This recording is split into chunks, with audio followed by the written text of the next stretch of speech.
Good morning student. अपन 12th class में साहित्य में अपनी बुक पढ़ रहे हैं सरयू। तो सरयू के 13 चैप्टर अपने पूरे हो गए। अपन ने पिछला चैप्टर पढ़ा था गुल्ली डंडा। आज अपन अगला चैप्टर पढ़ेंगे मिठाई वाला, जो है भगवती प्रसाद वाजपेयी का। तो पहले इनका परिचय पढ़ते हैं अपन। भगवती प्रसाद वाजपेयी का जन्म कानपुर में सन 1999 में 1899 में इनका जन्म हुआ था। उनकी पहली कहानी यमुना जो है 1923 में श्री शारदा नामक पत्रिका में प्रकाशित हुई थी। इससे पहले वे कविता के क्षेत्र में आ चुके थे, यानी प्रकाशित ये पहली हुई थी। इससे पहले भी वो कविताएं रचते थे। वाजपेयी कवि, नाटककार, उपन्यासकार और कहानीकार के रूप में अपनी प्रभावी सृजन कला का परिचय देते हैं। उनके प्रमुख उपन्यास त्यागमयी पतवार, भूदान, ये इनके उपन्यास है। छलना तथा राय पिथोरा ये इनके नाटक हैं। कविता संग्रह है ओस की बूंदे, और इसके अलावा इन्होंने बालोपयोगी साहित्य सृजन भी किया है, यानी बच्चों के लिए भी इन्होंने साहित्य सृजन किया है। ये संपादन के क्षेत्र में भी काफ़ी टाइम से जुड़े रहे। कहानीकार के रूप में वाजपेयी जी के प्रमुख संग्रह हैं मधुपर्क, हिलोर, पुष्पकृणी, दीपमालिका, उपहार, खाली बोतल, अंगारे, स्नेह आदि ये इनके कहानी संग्रह हैं। वाजपेयी की कहानियों में मध्यम वर्गीय मानसिक ऊहापोह को विशेष महत्व मिला है। बदलते समाज और बदलते वातावरण, नए प्रश्नों, समस्याओं को वाजपेयी जी ने बहुत अधिक महत्व दिया है। उन्होंने कुछ कहानियां समाज की विकृत मतलब जो गलत रूप से है, परंपराओं, रूढ़ियों, कुरीतियों आदि को लेकर लिखी है। तो कुछ कहानियों में विभिन्न वर्गों के बीच की इनकी दूरी, कटुता, अविश्वास, घृणा का सटीक इन्होंने चित्रण भी उसमें किया है। इनकी कहानियों में कहीं प्रेमचंद के आदर्शोन्मुख सामाजिक यथार्थ के दर्शन होते हैं, तो कहीं शरद चंद्र की भावुकता और मार्मिकता उसमें मिलती है। वाजपेयी जी की कहानियां आकार की दृष्टि से प्राय छोटी होती है, परंतु उसमें व्यंजकता आदि ये भी बहुत होती है। कथानक अल्प होते हैं, यानी बहुत छोटे होते हैं। कहानियाँ बड़े तीव्र घटनाक्रम से बांधी हुई रहती है। शीर्षक आकर्षक, व्यंग्यात्मक होते हैं। भाषा की स्वाभाविकता और कहने को विशिष्ट ढंग से वाजपेयी की कहानियों की निजी ये विशेषताएं हैं। मिठाई वाला कहानी में लेखक ने बाल मनोविज्ञान के विविध कोणों को प्रस्तुत किया है, और बाल सुलभ चपलता ये जो अपना पाठ है इसमें इन्होंने बच्चों के लिए बताया है कि बच्चों के जो बाल मनोविज्ञान है उसमें उन्होंने किस रूप से बताया है कि बच्चों में सुलभ चपलता, आकर्षण, हट, मन की विविध भंगिमाएं इस कहानी में हमें देखने को मिलेगी। यह कहानी मानव मन में छिपे वात्सल्य और उसके समर्पण भाव की जीती जागती कथा है। मानव अपने हृदय के अभाव को पूर्ण करने के लिए, यानी किसी प्रकार का अपने मन में जो अभाव होता है उससे पूर्ण करने के लिए स्वयं को विश्व से जोड़कर संतुष्टि प्राप्त कर सकता है, और इसका प्रकट उदाहरण यह कहानी है। तो अब अपन ये अपनी कहानी पढ़ते हैं मिठाई वाला। देखो क्या है अपना चैप्टर कि बहुत ही मीठे स्वरों के साथ गलियों में घूमता हुआ कहता है। एक मिठाई वाले के लिए बताया गया है कि जब वो गलियों में फेरी लगाता है तो बहुत ही मीठे स्वर के साथ वह गलियों में घूमता हुआ कहता है, बच्चों को बहलाने वाला, खिलौने वाला। ये इसके अलग अलग रूप है कि कभी ये मिठाई वाला बनता है, कभी खिलौने वाला, कभी मुरली वाला। तो ये इसको अपन इस चैप्टर में यही चीज़ पढ़ेंगे कि बच्चों को किस रूप में ये आकर्षण करता है। इस अधूरे वाक्य को ऐसे विचित्र, मधुर और मादक ढंग से ये प्रस्तुत करता है, गाकर कहता है कि सुनने वाला एक बार अस्थिर हो जाता है, यानी उसकी आवाज़ में इतनी मधुरता होती है कि ऐसा लगता है जैसे बच्चे तो उसकी आवाज़ के साथ बंध जाते हैं। जैसे जैसे उसकी आवाज़ चलती जाती है बच्चे उसके पीछे भागते जाते हैं। उन्हें स्नेहाभिषिक्त कंठ से फूटा हुआ उपयुक्त गान सुनकर निकट के मकानों में, जो आसपास के जितने भी मकान होते हैं उन मकानों में हलचल मच जाती है।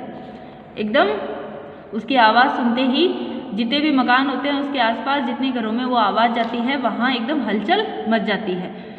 छोटे छोटे बच्चे जो हैं, छोटे छोटे बच्चों को अपनी गोद में लिए युवतियाँ चिक्कों को उठाकर छज्जों पर नीचे झांकने लगती है। गलियों और उसके अंतर्व्यापी छोटे छोटे उद्यानों में खेलते इथलाते बच्चों का झुंड उसे घेर लेता है, और तब खिलौने वाला कहीं बैठकर खिलौनों की पोटली खोल देता है। बच्चे खिलौने देखकर एकदम पुलकित हो उठते हैं, यानी खिलौने तो बच्चों के पहला एक जो कहते हैं अपन आकर्षण का विषय होता है। खिलौनों को तो देखते ही बच्चे एकदम उसके बंध जाते हैं।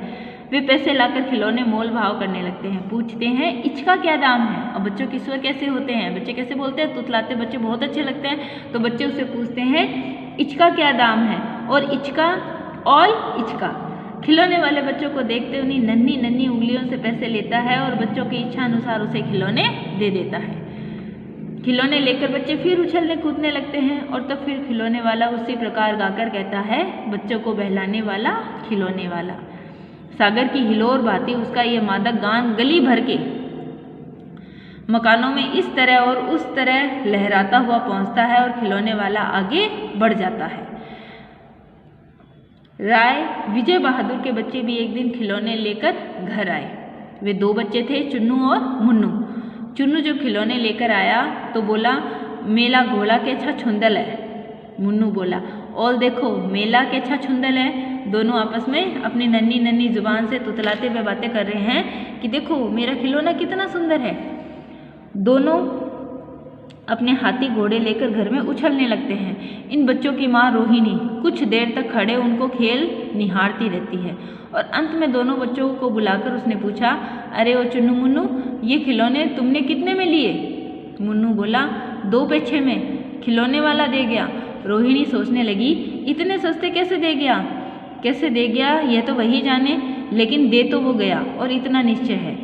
एक जरा सी बात ठहरी, रोहिणी अपने काम में लगी। 1 मिनट तो उसने पूछा, उसके मन में विचार भी आया कि वो इतने सस्ते कैसे दे गया, लेकिन फिर वो सोची और फिर अपने काम में लग गई और फिर उसने इस पर विचार नहीं किया और उसको आवश्यकता भी क्या थी, वो अपने काम में लग गई।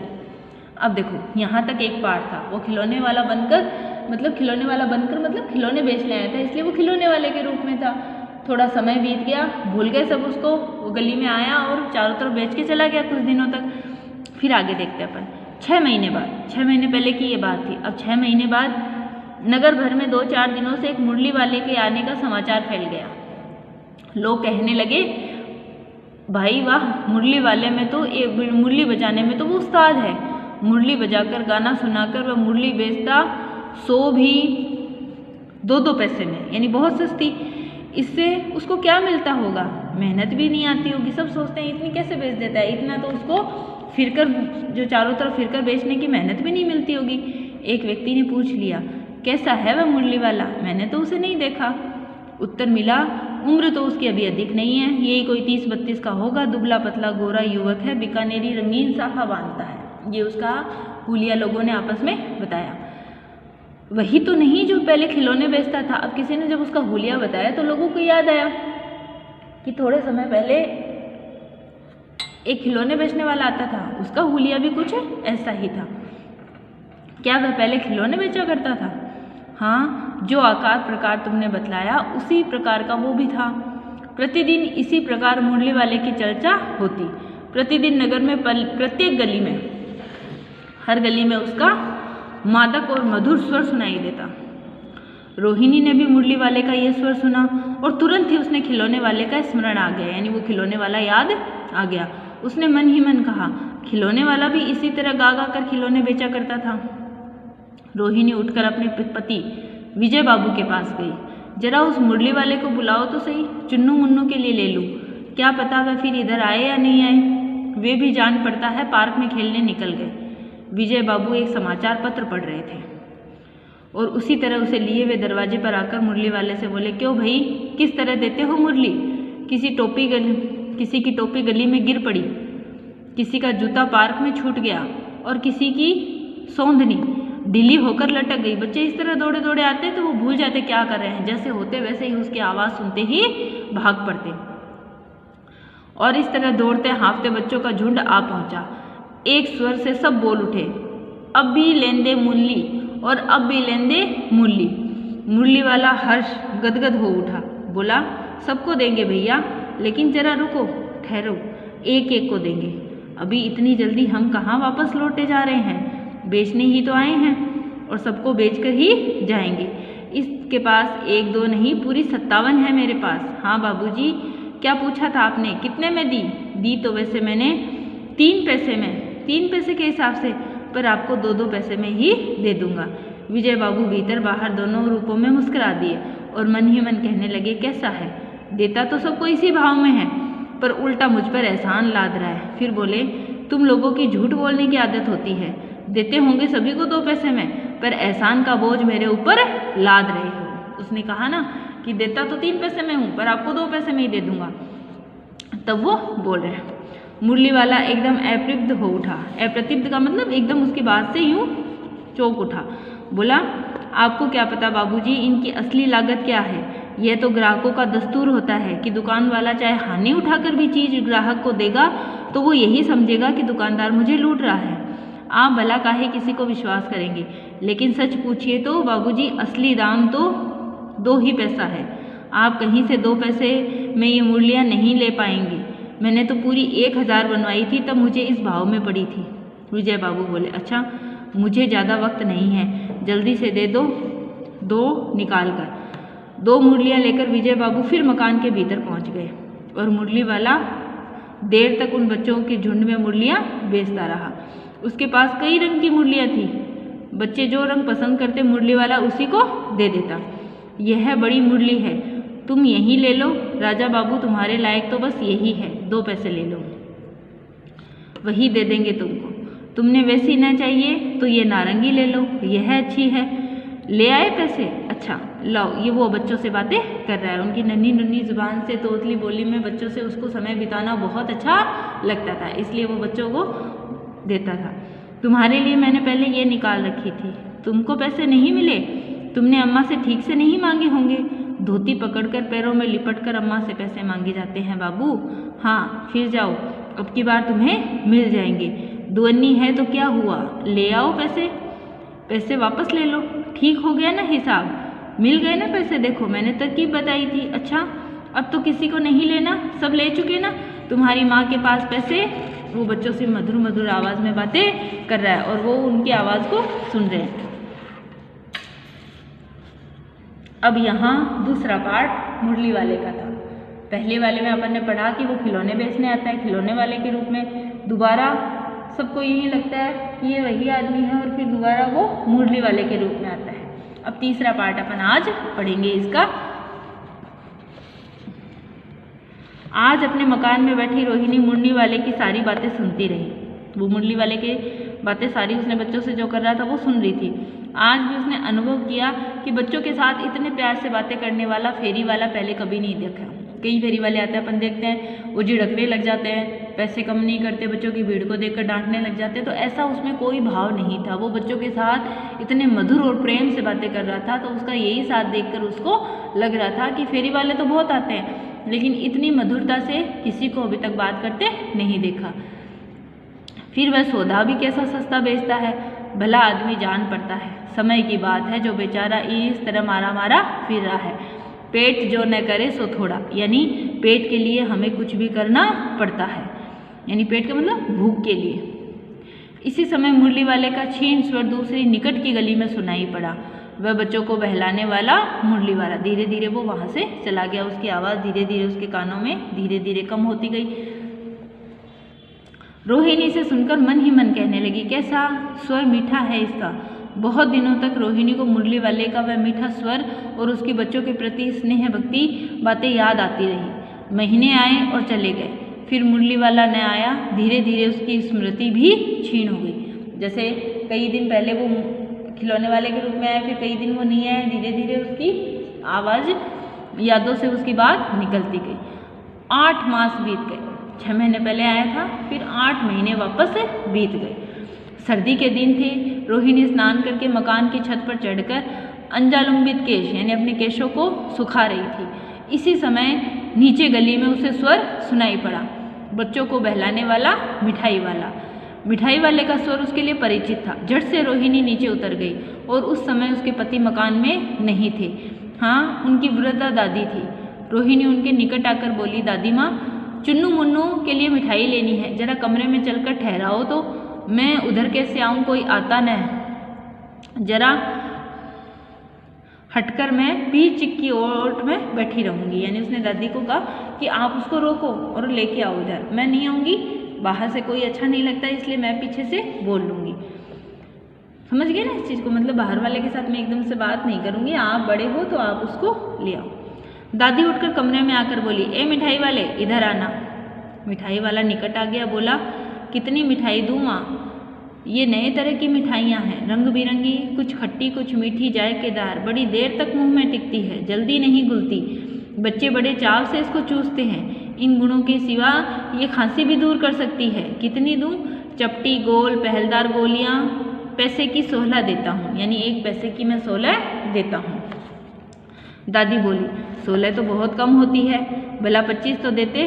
मिठाई वाला, नहीं दादी, अधिक नहीं दे सकता, इतना भी देता हूँ, यह है अब मैं तुम्हें क्या। खैर, वो बोलता है कि भाई इतना तो देता हूँ लेकिन आपको क्या कहूँ, ठीक है, खैर मैं अधिक नहीं दे सकूँगा। रोहिणी दादी के पास आकर बोली, दादी फिर भी काफ़ी सस्ती दे रहा है, 4 पैसे की ले लो।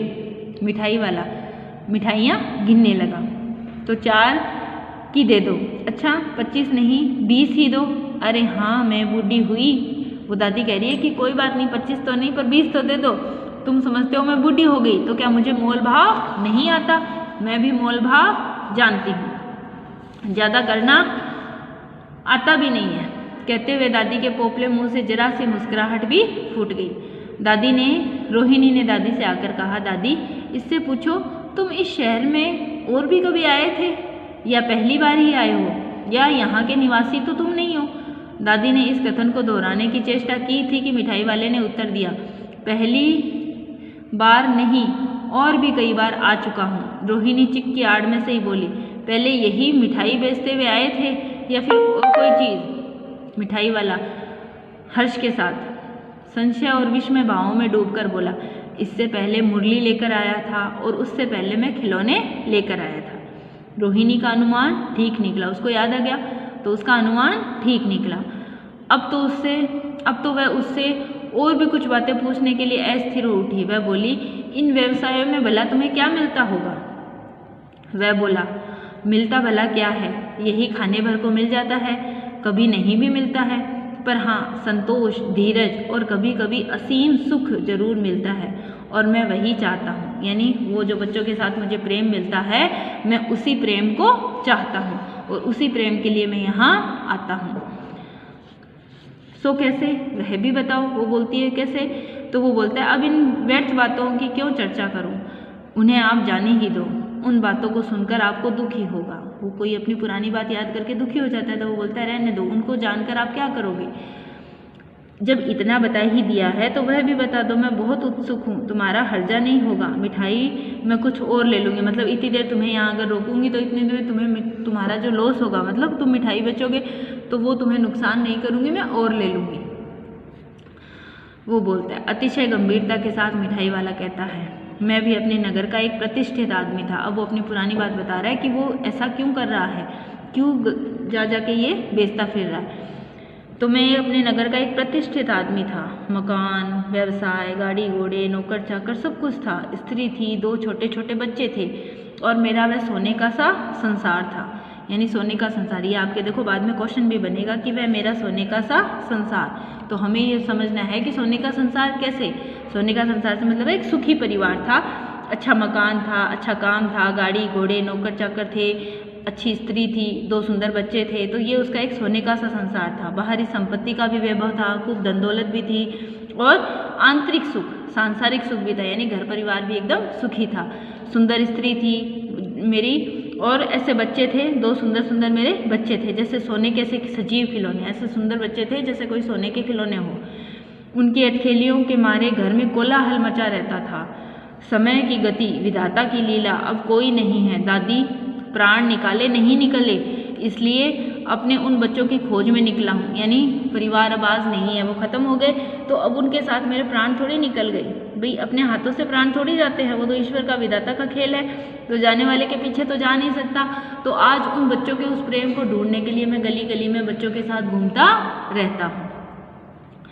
वे सब अंत में होंगे यही कहीं, यानी इन्हीं बच्चों में मैं उनको ढूंढता रहता हूँ। ढूंढने का मतलब है कि इनमें उनको पाता रहता हूँ। वो तो पता है मेरे को कि अब है नहीं, लेकिन बच्चे तो बच्चे हैं। अब बच्चों के साथ जब मैं समय बिताता हूँ तो मुझे उनका वो अनुभव उनके साथ मिल जाता है, यानी उनकी कमी पूरी करता हूँ।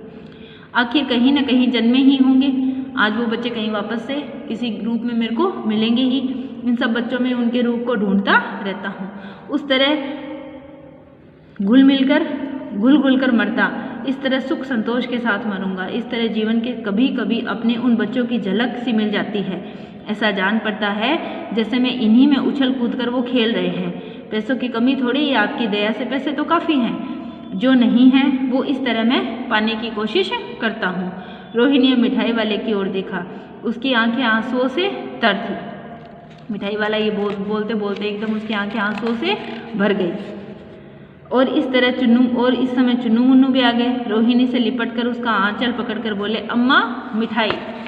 बच्चे आ गए इस समय, तो बच्चे उसको देखते ही मिठाई मिठाई करने लगे। मुझसे ले लो। वो बच्चों को देखकर क्या बोलता है, मुझसे ले लो।